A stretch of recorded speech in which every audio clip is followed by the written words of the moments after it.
Hey guys, it's Caitlin and welcome to another video. Today I'm going to be showing you 3 easy vegan snacks that you can make in your dorm room.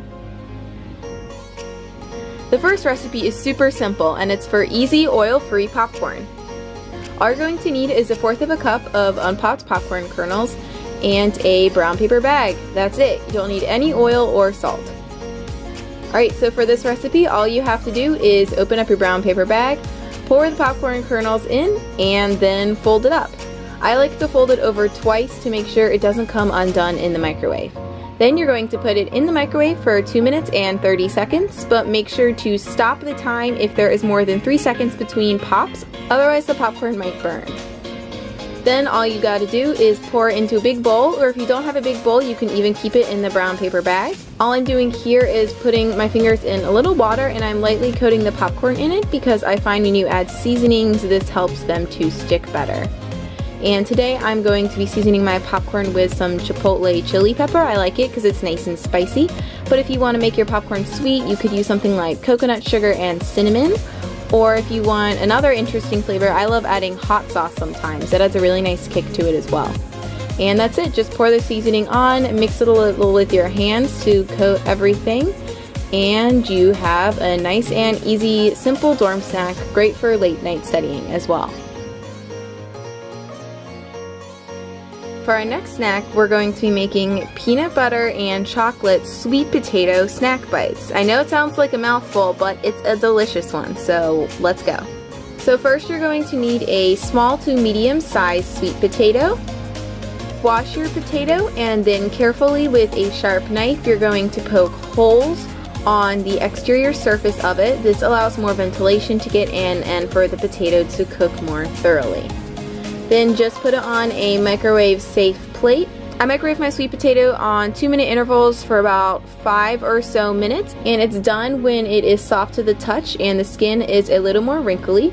And all you have to do is cut the sweet potato in half. Should be very easy to do, and then you just scoop the inside out, which is cooked. We're not going to use the skin in this recipe. And for this recipe you're also going to need a tablespoon of cocoa or cacao powder, 1/2 cup of oats, 2 tablespoons of maple syrup, and a tablespoon of peanut butter. So the first thing we're going to do is you're going to scoop the inside out of the sweet potato and put it into a bowl, and then you're going to mash it a little with a fork, and then pour in the maple syrup and the peanut butter and mix everything around until it forms more of a smooth puree. And then afterwards you're just going to add in the dry ingredients, so all of the oats and the tablespoon of cacao or cocoa powder. And then you're just going to mix everything together. It's going to get a little thick, so you might want to use your hands at this point. Then I'm just going to scoop the mixture out with a 1 tablespoon measure and then roll it into a ball with my hands. I feel like this is a really good size for snacking, and then you're just going to continue making little snack balls until all of the mixture is used up.